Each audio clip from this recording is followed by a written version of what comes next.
Olá, senhoras e senhores. Primeiramente, quero desejar a todos um ótimo dia e compartilhar com as senhoras e os senhores como eu cheguei à conclusão de que Apocalipse 14, lá, quando João fala sobre o cordeiro e seus remidos no Monte Sião, o cordeiro ali se tratava não de Jesus, mas de um seguidor de Jesus, de uma criança.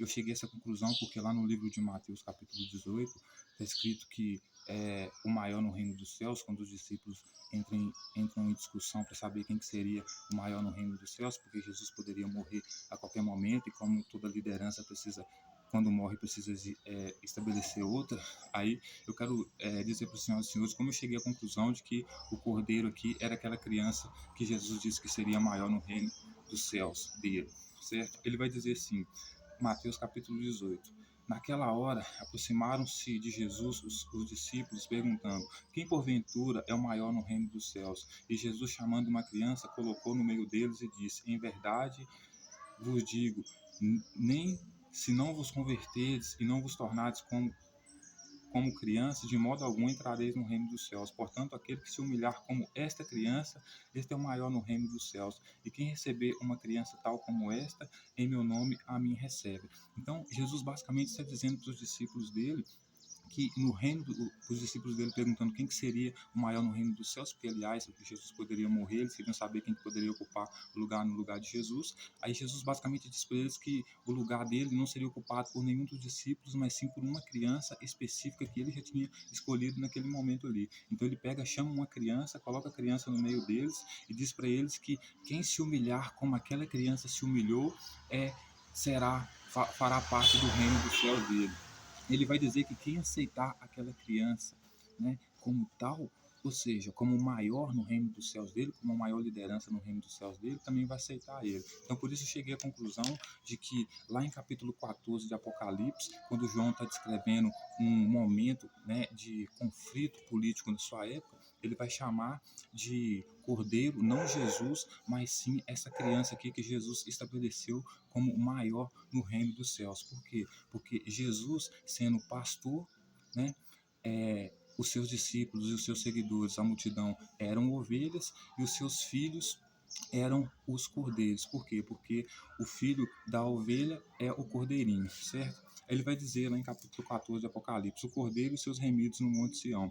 Ele vai começar dizendo assim, olhei e eis um cordeiro em pé no Monte Sião, e com ele 144.000, tendo na fronte escrito o seu nome e o nome de seu pai. Então ele diz que quem aceitasse aquela criança como maior no reino dos céus, quando ele não estivesse presente, estaria aceitando a ele também. Então, basicamente, quando João olha para o Monte Sião e vê no Monte Sião um cordeiro, ele está se referindo a essa criança que, após Jesus não estar ali naquela liderança, essa criança assumiu a liderança, né?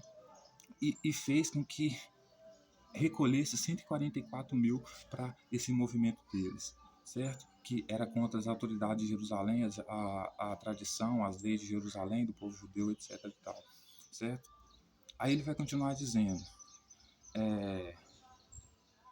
a partir do versículo 4. São estes os que não se macularam com mulheres, porque são castos, são eles seguidores do Cordeiro para onde quer que vá. São os que foram remidos dentre os homens das primícias para Deus e para o Cordeiro, e não achou mentira na sua boca e não tem mácula. Então, esse cordeiro aqui que João está se referindo é basicamente essa criança aqui, né? Por quê? Porque essa criança aqui era o menor, essa criança aqui era que seria a liderança após Jesus não estar lá mais. Então, essa criança aqui era o cordeiro e não Jesus era o cordeiro. Junto com ela, tinha esses 144.000 que foram os remidos, que nunca se macularam com mulheres, né? Que fizeram como Jesus queria, porque Jesus queria que os que seguissem ele não tivessem relações sexuais com mulheres, né, principalmente não tivessem, né, que ele vai dizer isso, inclusive, né, sobre a questão lá do divórcio lá, né, que para fazer parte do movimento dele é melhor que você seja basicamente um celibato, né, voluntário, e esses 144.000 aqui eram que seguiram o Cordeiro para onde quer que o Cordeiro fosse, certo? E o Cordeiro aqui não era Jesus, era essa criança, certo? Aí ele vai dizer o seguinte: vi outro anjo voando pelo céu,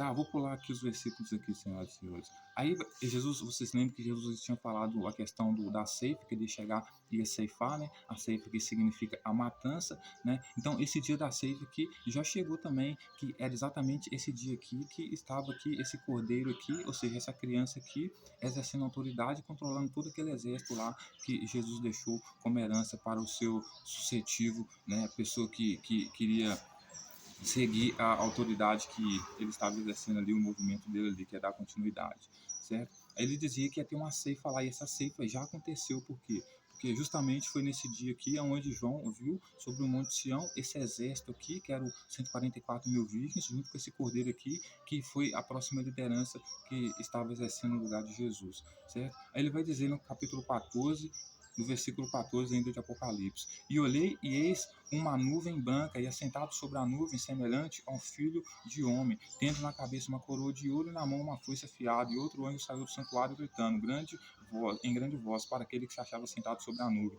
Toma a tua foice, ceifa, pois chegou a hora de ceifar, visto que a seara já secou, e aquele que estava sentado sobre a nuvem passou a sua foice sobre a terra, e a terra foi ceifada. Então, o dia da ceifa aqui seria basicamente o dia da vinda do Filho do Homem, que Jesus basicamente disse para os seus discípulos que ele viria na nuvem, né? Sobre a nuvem aqui é como se estivesse sobre as fumaças, né? Ou seja, se estivesse sobre o monte você olhasse, como está aqui no Monte Sião, aqui, os remidos aqui junto com o Cordeiro, e você viesse o Filho do Homem, então, no meio daquela fumaça, isso está sobre as nuvens, certo? E nesse dia seria o dia da vinda do Filho do Homem, que ia espalhar todo o terror, que ia matar as mulheres grávidas lá, etc e tal, ia fazer toda aquela coisa ruim que a gente conhece lá. Então, esse dia da vinda do Filho do Homem já aconteceu ainda na época de João. O livro de João não se trata do futuro, mas sim da época que ele estava vivendo. Então, o dia da vinda do Filho do Homem, ela já aconteceu, vindo numa nuvem branca, certo? E essa nuvem branca, ela já foi vista por João na época dele, certo? E ele viu esse anjo, ou seja, o discípulo de Jesus, que era o anjo de Jesus, né? Porque como Jesus estabeleceu o reino dos céus, ele era como se fosse o Deus, os seus discípulos, seus seguidores, seus soldados, por exemplo, seriam como anjos. Então, ouviu um desses anjos dizendo para esse filho do homem que estava sobre as nuvens, que era Jesus, certo? Dizendo para ele que ele poderia passar a foice sobre a população, ou seja, que seria o dia dele fazer a ceifa, separar o joio do trigo, certo? E colocar o joio para queimar, né? Ou seja, os pecadores para morrer queimados. Então esse dia já estava acontecendo, esse dia de terror já estava acontecendo na época de João, tanto que João chegou a presenciar e chegou a ver, certo? Então o anjo falou que Jesus que era semelhante ao Filho do Homem, que era basicamente o Filho do Homem que viria nas nuvens, ou seja, era Jesus, né, como Filho do Homem. Já tinha chegado, que ele tinha visto ele sobre as nuvens, justamente em cima do monte, junto com aquele exército lá de 144 mil e o Cordeiro, que estava exercendo a liderança junto com Jesus, certo? E esse anjo já tinha feito a ceifa, ou seja, já tinha entrado sobre Jerusalém, certo? Pegado as pessoas cativas, porque ele disse que ia levar as pessoas cativas, dois estivessem em casa, um seria levado cativo, dois estivessem no campo, um será levado cativo, e seria passado ao fio da espada todos aqueles que negassem Jesus, que não aceitassem ele, tanto que ele fala para os discípulos dele que aqueles que ele entrasse sobre a casa deles e eles não aceitassem Jesus, não fossem dignos de Jesus, eles deveriam tirar a paz sobre a casa daquelas pessoas. Por isso que Jesus disse que para aquelas pessoas ele veio trazer a espada e não a paz, certo? Então, esse dia de matança aqui que Jesus planejava, que era o dia do Filho do Homem, o dia da ceifa, já havia acontecido nos tempos de João e não era para o futuro, como as pessoas dizem hoje. Tanto que João olhou para a montanha e, ao olhar para a montanha, notou que lá na montanha estava aquele que dizia que viria sobre as nuvens, que no caso era Jesus trazer a ceifa, trazer o dia de matança, certo? E também, senhoras e senhores, dito tudo isso, nós vamos dar continuidade a partir de agora, no partir do capítulo do livro de Apocalipse, certo? O capítulo 19, versículo 11, que o autor vai falar a respeito de Cristo, o vencedor da besta e do falso profeta, certo? Então nós vamos falar disso aqui no vídeo que vai vir depois desse aqui, né? E a gente vai entender um pouco mais sobre esse versículo aqui, mas só voltando nos versículos anteriores aqui, já fica bem claro que eu pelo menos cheguei a essa conclusão, que o cordeiro aqui, sobre o Monte Sião, não era Jesus, certo? O cordeiro aqui era aquela criança que Jesus colocou para ser o maior no reino dos céus dele. Isso por quê? Porque o filho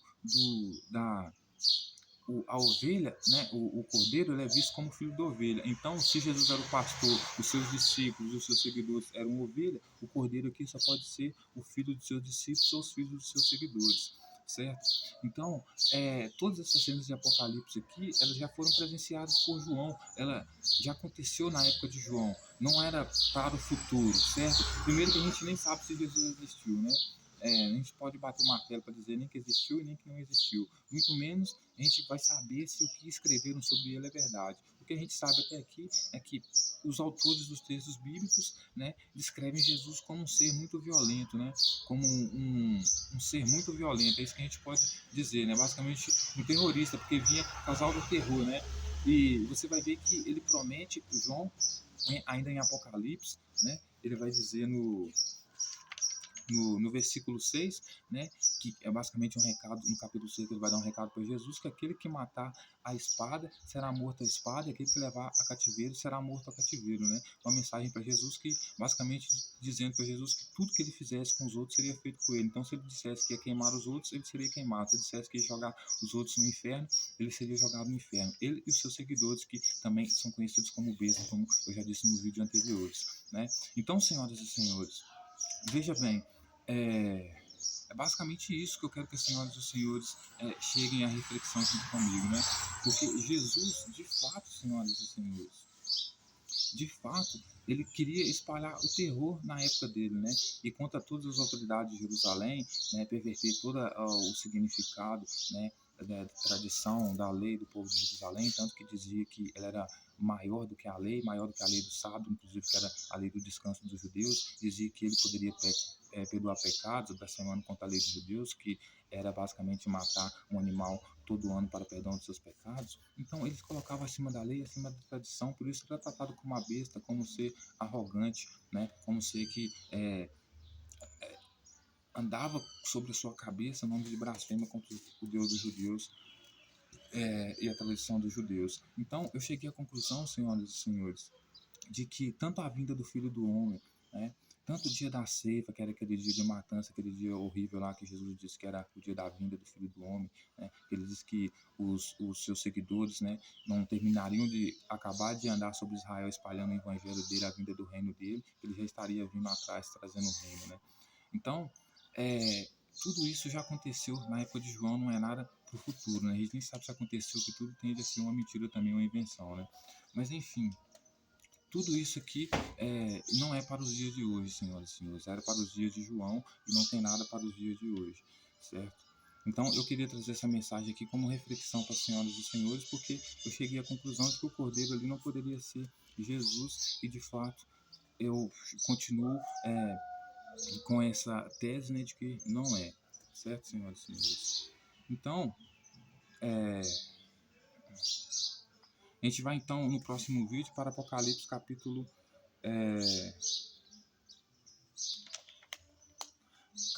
19, certo? Então, eu peço às senhoras e senhores que acompanhem o próximo vídeo para a gente falar então sobre o Cristo, né, vírgula, o vencedor da besta, né, que é e o vencedor do falso profeta, né? E a besta aqui é o próprio Cristo, né? Então tem o cavaleiro aqui que vai vencer Cristo, que também é a besta, e vai vencer o falso profeta, que são os dois seguidores dele, né? Que Jesus, inclusive, diz para eles, né? Que o texto, inclusive, vai dizer que eram eles que exerciam sinais da besta, né? Em nome da besta, na frente da besta, né? A autoridade da besta, que no caso era Jesus, que era Tiago e João, que exercia a autoridade da besta de fazer até fogo descer do céu, né? Eles foram os únicos que pediram a Jesus para fogo descer do céu, né? Então, ou seja, Jesus era a besta, né?